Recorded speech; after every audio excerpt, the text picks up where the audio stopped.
So we want to identify this idea of what's called a point of inflection. And basically the book defines it this way. It says let f be some function that is continuous on an open interval, and let c be a point in the interval. We say that if f has a tangent line at this point, cf of c, then this point, that coordinate, is the point of inflection of the graph of f if the concavity changes from upward to downward or from downward to upward at that point. So let's just take a look at a couple of examples of what we mean right here. This could be a point like that, right? This would be the point CF of C. And it's a point of inflection in this case because when we look at the function, we have a change in shape of concave up to concave down. And at that particular coordinate point, we see that the change occurs. And what we might find right here is they say that the tangent line, the graph has a tangent line at this point. Well, yeah, sure it does, right? We could see that we could draw a tangent line. The tangent line doesn't have to be any other shape. It could be 0, right? And that's a tangent line that exists. And we might change from concave down to concave up like we do in this graph. And so we would say there's a point of inflection at this point, CF of C. We could even find that we have a graph that has a vertical tangent line, which seems kind of weird, but we could have this vertical tangent line point right here and find that at that coordinate, CF of C, sure enough, we have a change in inflection, so we get a point of inflection at that point. And it's important because the function is continuous, right? We would see right here in this graph down below that the function, even though we do have a change in concavity, we're concave down to the left and concave up to the right, this is not a point of inflection since the function is not continuous and there is no tangent line at that point.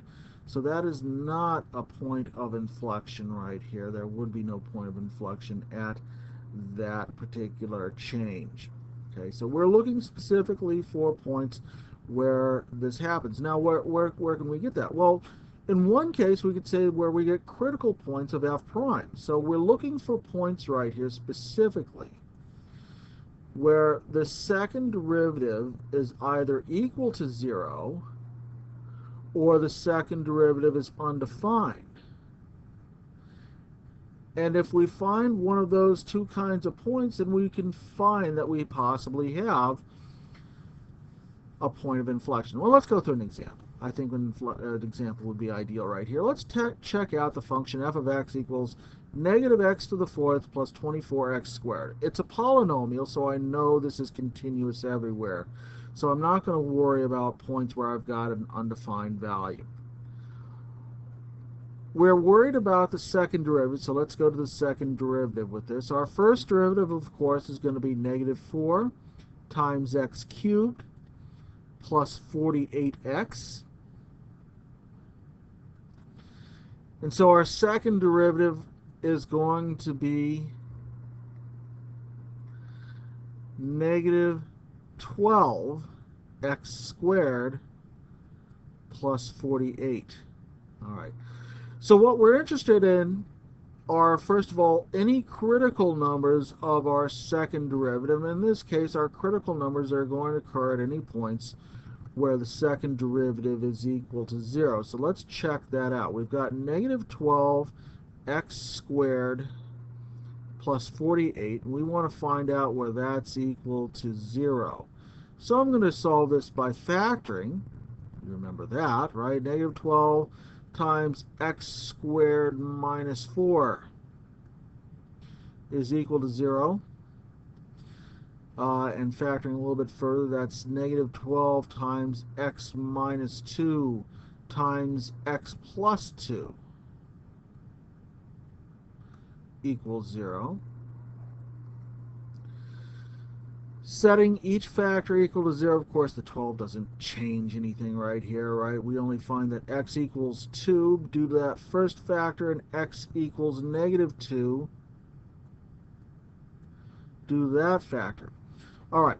Well, these are potential points of inflection right here. If we take the point x equals 2 and substitute it into our original function, we would find that f of 2, for example, is the negative of 2 to the 4th plus 24 times 2 squared. And that's going to be the negative of 16 plus 24 times 4 is 96, so that's 80. Right? And substituting in negative 2 reveals the same number, right? Because these are both even powers. And so this function is going to pass to the points 280 and negative 280. So now the next question is, are these points of inflection? Well, the way to tell is that we want to find any changes in sign for the second derivative. And so this is a job for our number line right here. We find out, well, where does f double prime, where is it greater than 0? And where is f double prime less than 0? Well, the nice thing is we've got this guy in factored form right here. F double prime is equal to negative 12 times x minus 2 times x plus 2. So judging where this function has a positive or negative value is pretty easy. I'll show you why. We pick a test value that are in between these intervals, right, at x equals 2 and x equals negative 2. Like, let's try negative 3. What happens? Well, at this point, we could take negative 12, which is a negative number. We'd multiply it by negative 3 minus 2. That would be a negative number. And we could take negative 3 plus 2, and that would be a negative number. Well, the product of three negatives is itself negative. And so we know that f double prime is less than 0 on this interval. Let's try it for a number between negative 2 and 2. How about 0?